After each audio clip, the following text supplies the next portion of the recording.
بسم اللہ الرحمن الرحیم حامدا و مصلیا و مسلما اما بعد فاعوذ باللہ من الشیطان الرجیم بسم اللہ الرحمن الرحیم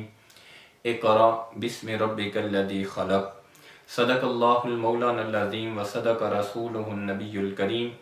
ان اللہ و ملائکتہ یصلون علی النبی یا ایہا الذین آمنوا صلوا علیہ وسلموا تسلیما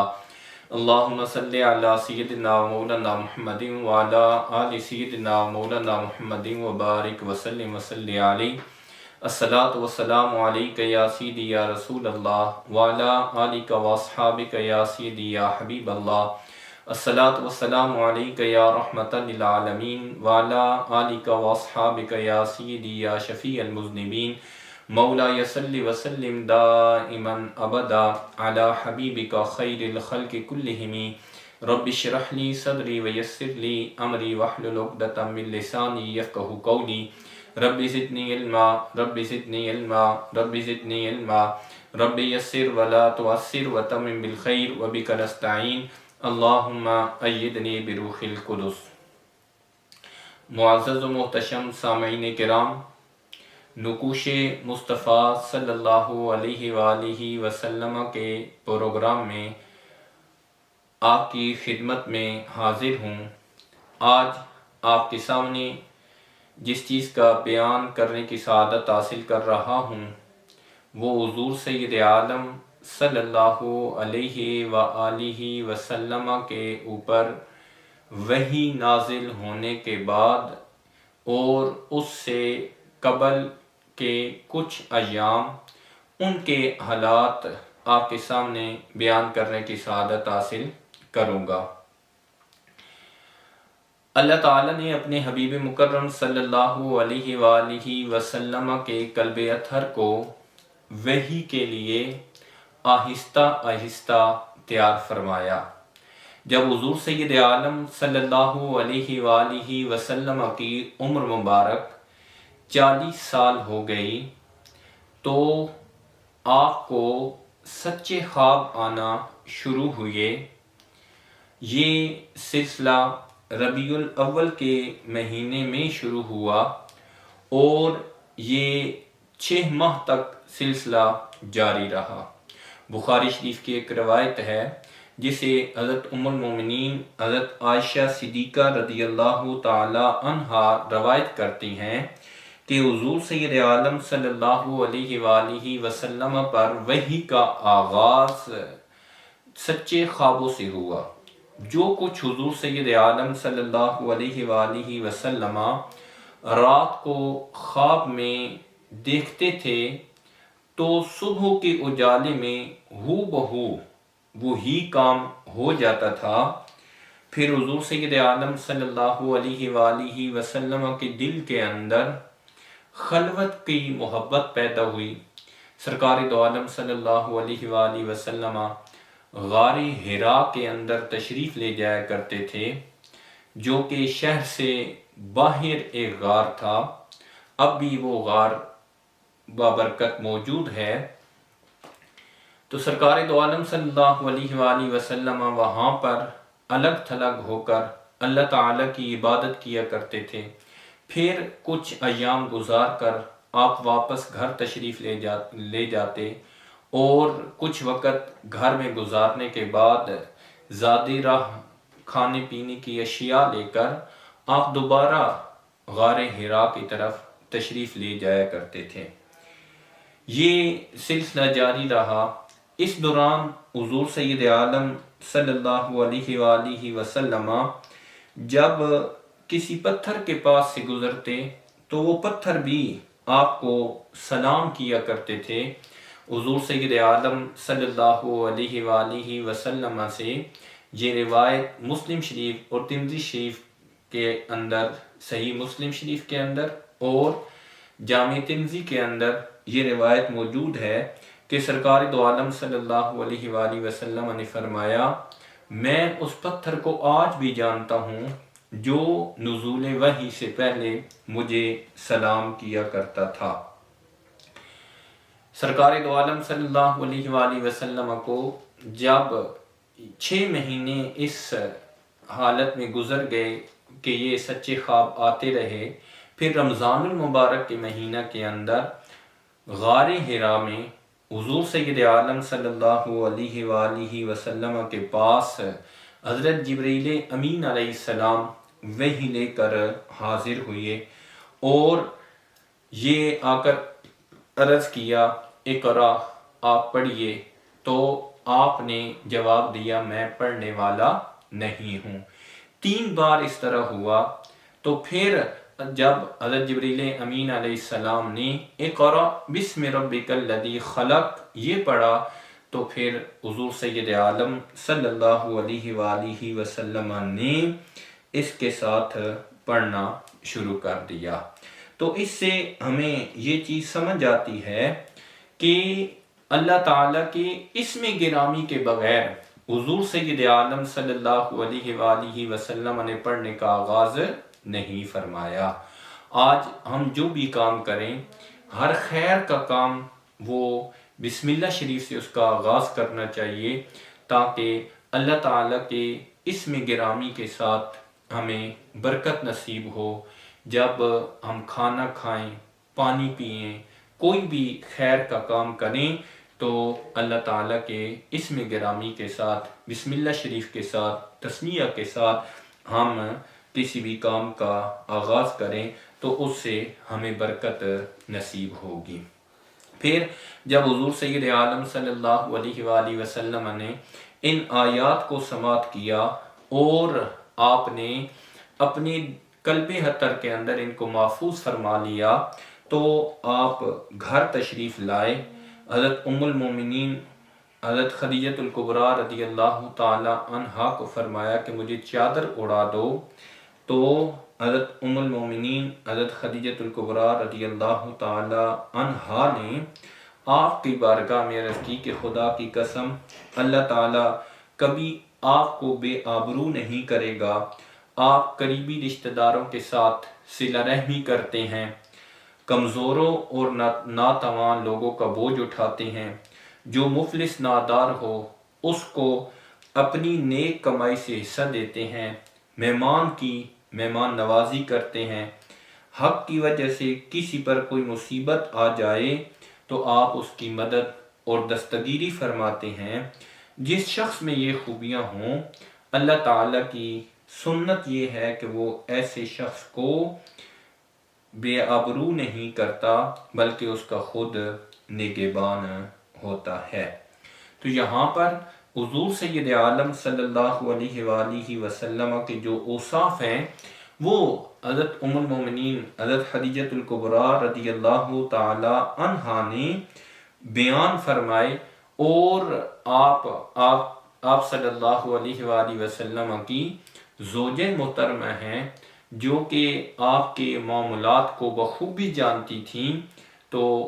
آپ کی ان اوصاف کو بیان فرمایا۔ تو ہمیں بھی ان اوصاف کو اپنانے کی پوری کوشش کرنی چاہیے کہ ہم ان اوصاف کو اپنا کر اپنی زندگیوں کو بہتر بنائیں۔ ان معاملات جو کہ اس حدیث پاک میں حضور سید عالم صلی اللہ علیہ وآلہ وسلم کی بیان ہوئے ہیں،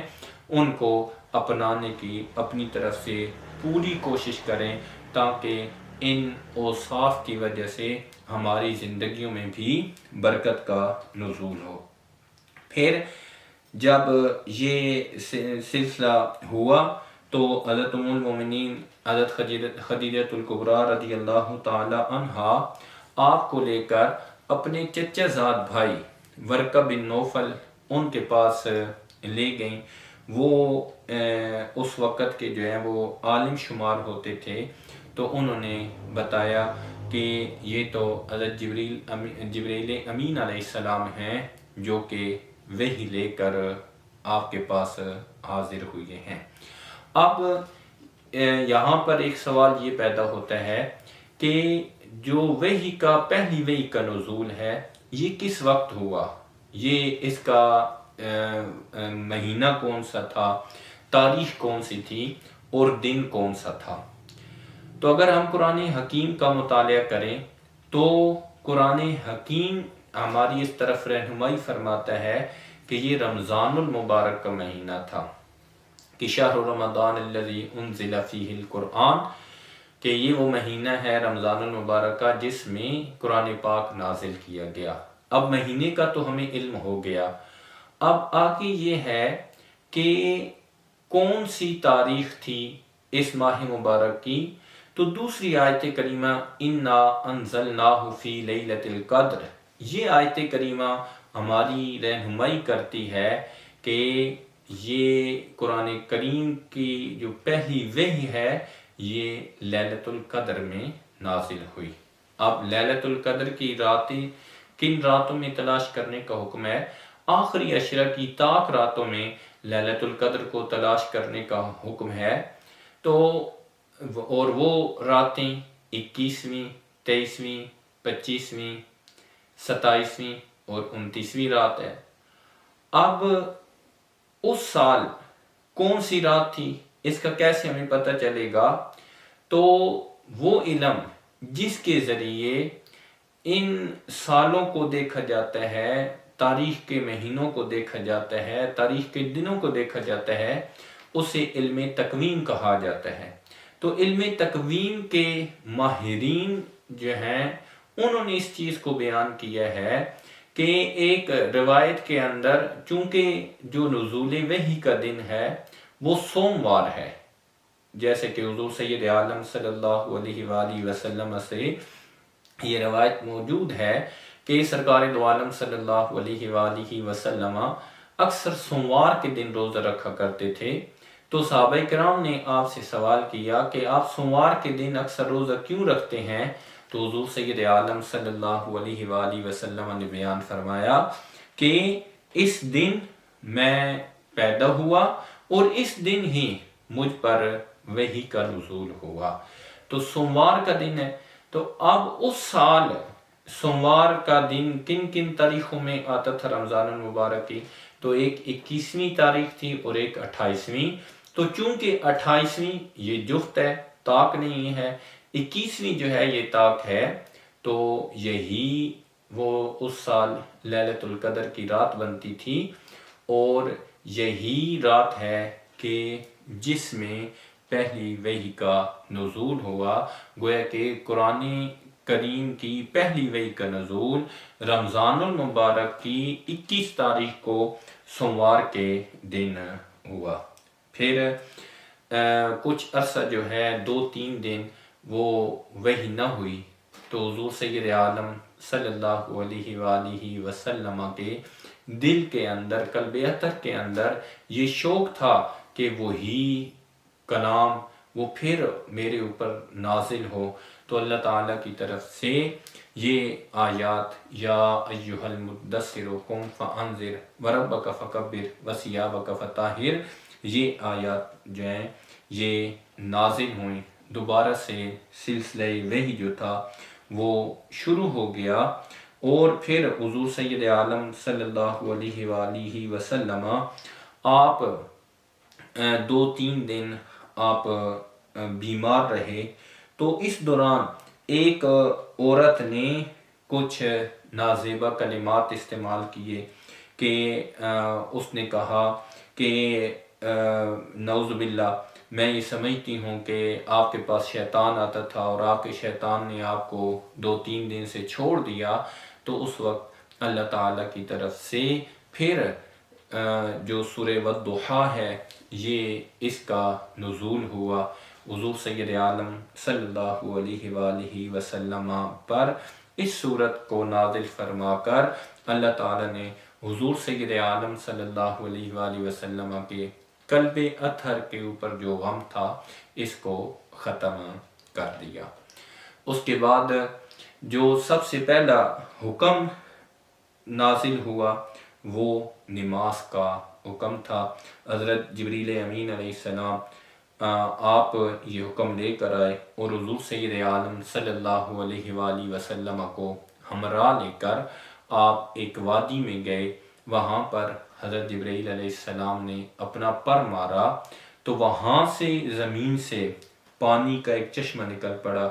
انہوں نے خود بھی وضو کیا، سرکار دو عالم صلی اللہ علیہ وآلہ وسلم نے بھی ان کو دیکھ کر وضو فرمایا،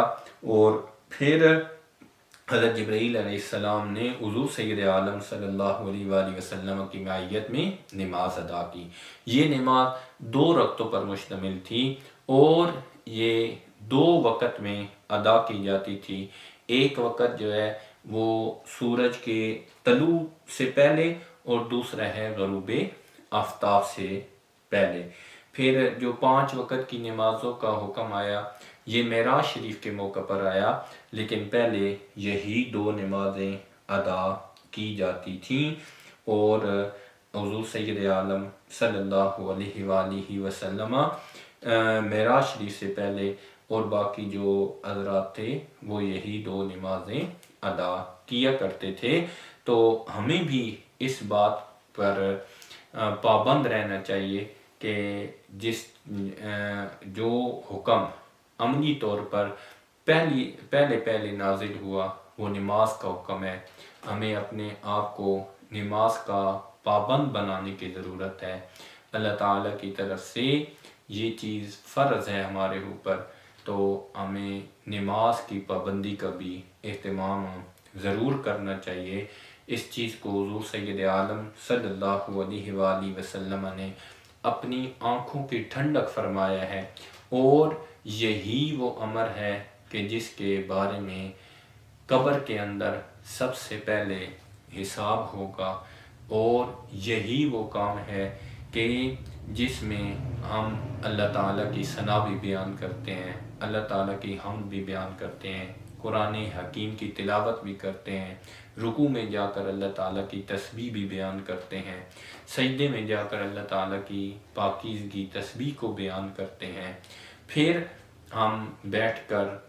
اللہ تعالیٰ کی بارگاہ میں اپنی التحیات، تعریفات کو، عبادتوں کو پیش کرتے ہیں، حضور سید عالم صلی اللہ علیہ وآلہ وسلم پر سلام بھیجتے ہیں، اور گواہی دیتے ہیں اللہ تعالیٰ کے معبود برحق ہونے کی، حضور سید عالم صلی اللہ علیہ وآلہ وسلم کے رسول اور اللہ تعالیٰ کا بندہ ہونے کی گواہی دیتے ہیں، پھر درود پاک پڑھتے ہیں، آخر میں ہم دعا مانگتے ہیں۔ جب یہ سارے امور بندہ پاکیزہ کپڑوں کے ساتھ، پاکیزہ جسم کے ساتھ، پاکیزہ مقام پر کرتا ہے تو پھر یقیناً انسان کو برکتیں بھی نصیب ہوتی ہیں۔ دعا ہے اللہ تعالیٰ جو کچھ ہم نے آج سنایا اس پر عمل پیرا ہونے کی توفیق عطا فرمائے۔ انشاءاللہ تعالیٰ پھر اگلے پروگرام کے ساتھ آپ کی خدمت میں حاضر ہوں گا۔ وما علیہ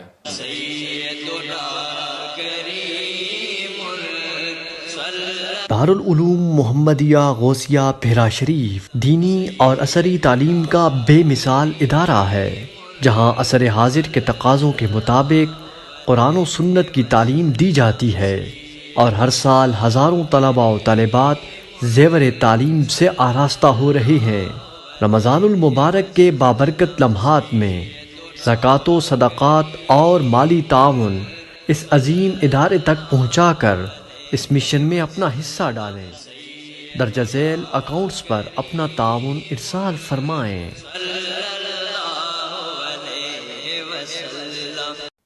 دل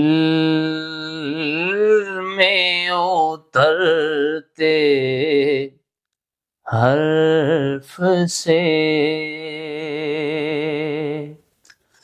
مجھ کو ملا پتا تیرا،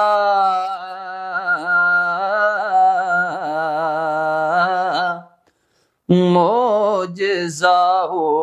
اس نے صوت کا، زمزمائے صدا تیرا،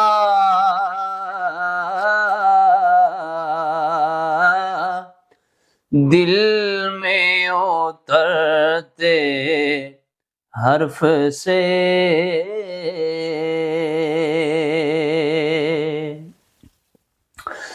سنگ زنوں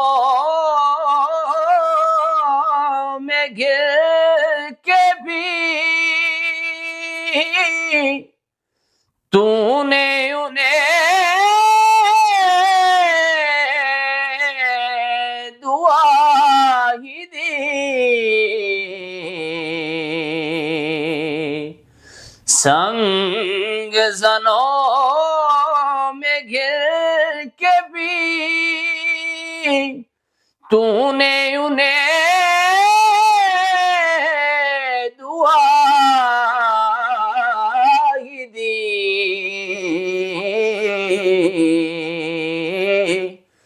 دشت بلا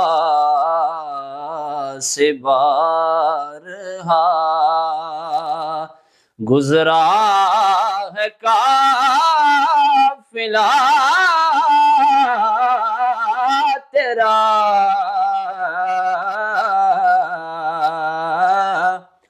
دل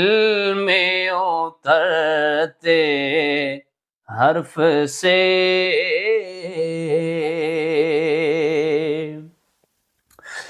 میرا تو کائنات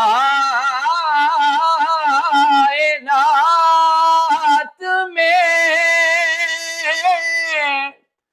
تیرے سوا کوئی نہیں،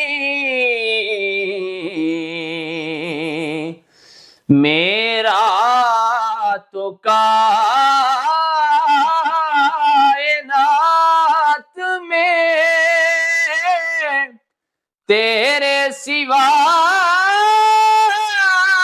کوئی نہیں،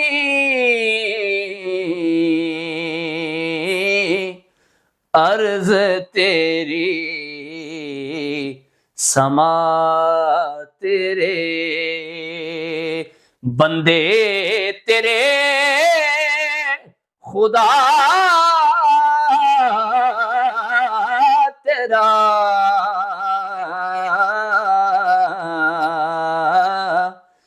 دل میں اترتے حرف سے مجھ کو ملا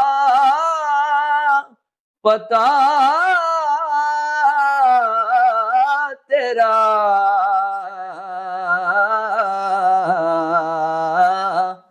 معجزہ حسن صوت کا زمزمائے صدا تیرا،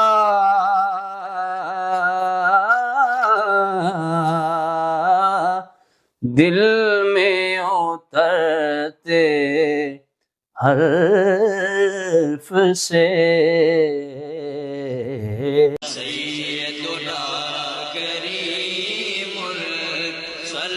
دارالعلوم محمدیہ غوثیہ بھیرا شریف دینی اور عصری تعلیم کا بے مثال ادارہ ہے،